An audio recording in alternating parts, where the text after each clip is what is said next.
And what was interesting is I would always wonder, like, how do you keep going for a lifetime? And this is a very long life. And I would go over to her little apartment and I would ask her, just pretty well point blank, like, how do you have so much energy? And how do you keep going?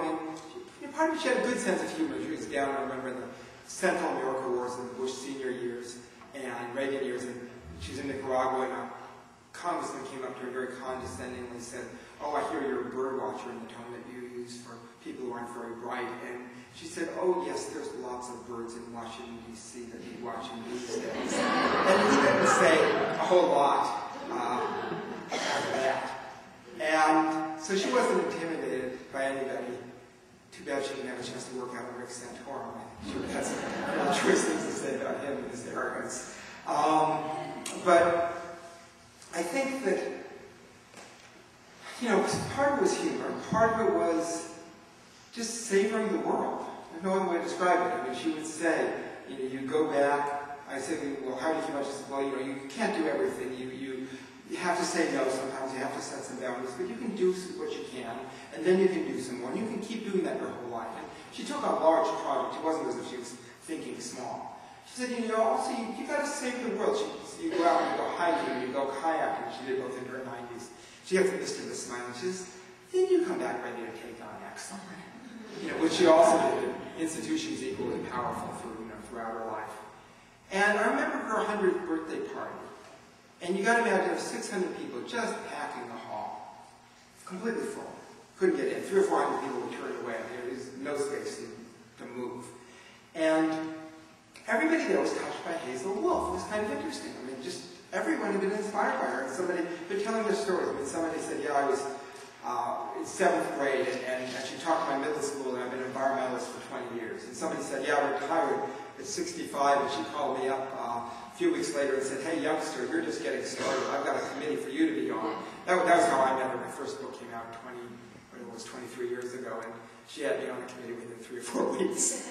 And there was a guy who was the head of the Federation of all the Native American tribes in the country, and described being the first person in his tribe to go to college. Most didn't even go to high school, and just an inhospitable environment, and racial taunts, and no money. And he said I would have dropped out 100 times, except Hazel would come knocking on my little basement apartment and say, you've got to keep on going. You are doing this for your community.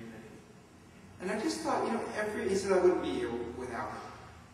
Every person is touched by her. It seems like, again, if we ask that question, what are we going to live for? It's an interesting question because, there is an ethic in our culture that I call the gated community of the heart. Just slam the door, for ourselves. After 9/11, there was actually a letter in my paper in Seattle that said, be patriotic, go out to the shopping mall and buy a sofa. And I thought, well, there are probably some other ways to be a patriot.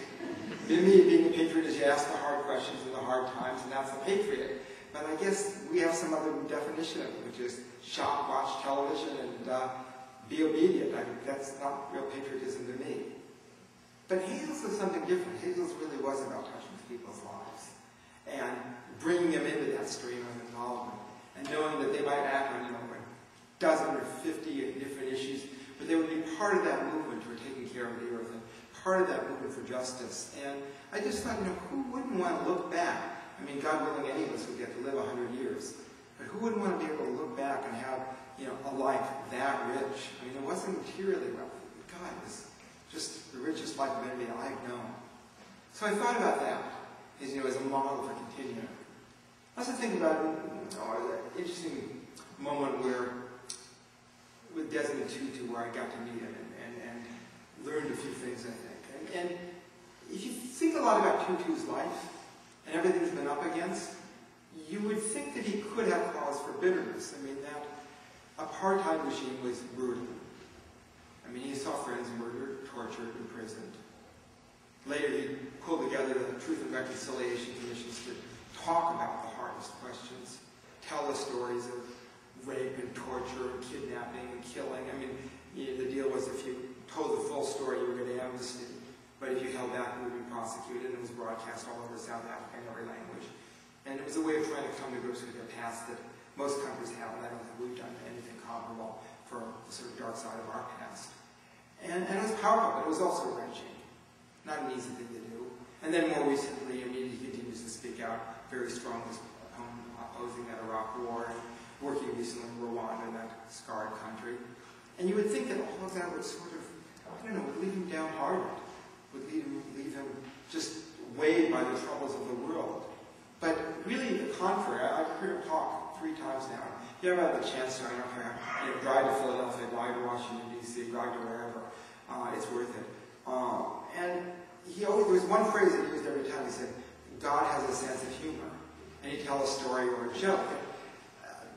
I remember this one, it was a silly joke, actually. He said, well, who would think South Africa had this anything to teach the world? We're not the brightest country. Our scientists were going to build a rocket to the sun. And when people said, oh, it's going to burn up, they said, what, we think we're stupid? We'll build it at night. We'll launch it at night. and I'm thinking, this is, why is Desmond Tutu telling this joke, and why are all of us laughing? It's because humor is such a part of the world. And it can be a fairly silly joke, but that's all right. It doesn't matter. It's part of appreciating. A friend of mine, who's a former police chief of Minneapolis, who had to repeatedly arrest his wife for anti-nuclear pro-civilians. And he said, we're all just slugs on this earth, moving from rock to rock as best we can. And it's a kind of way of putting things in perspective. And I remember at one point, there was a benefit in Los Angeles that Tutu was speaking at. And he'd been tired, he'd been fighting prostate cancer, and he laid down that evening to kind of take a nap before his talk, and he gave his talk, and some other people spoke. And then some music started playing, this great band from East LA, and people started dancing. I look over, there is Desmond Tutu right on the dance floor, just dancing away. And I'm just thinking, gosh, I've never seen a Nobel Peace Prize winner dance before, much less an archbishop. And this is very interesting. And there's a lesson here. And the lesson, I think, is this is somebody who savors every aspect of the world, of the grace of the world. And that savoring it is inseparable from what I would call his radical prophetic voice. And that's why he fights for justice and for peace. And so if there is good music, of course he's going to be listening and dancing. And if there is good food, of course he's going to be taking it. Good humor and conversation. And he just you can tell he feels lucky to be here on this earth. Graced to be here on this earth.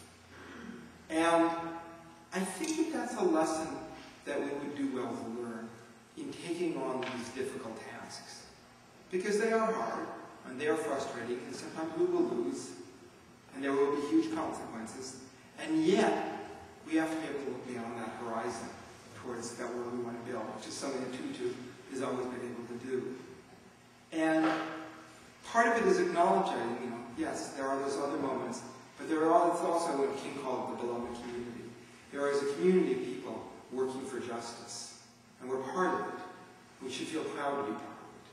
There is a community of people who are working over time and know that not everything we want to achieve will be achieved in our lifetime, even as we have to deal with the urgencies of our time. I think both things are true. I used the title in the last book. It's from a Billie Holiday phrase, and the phrase is, the difficult we'll do right now, the impossible will take a little while. And even those things that seem impossible, sometimes if enough people act on them long enough, they turn out not to be. And then finally, that when we do act, we learn something very profound. We learn why we're here on the planet, what we ought to be fighting for, what the meanings of our lives are, how we connect with other human beings. And that, combined with the power of our actions, I think, is just an immeasurable gift. Thanks very much.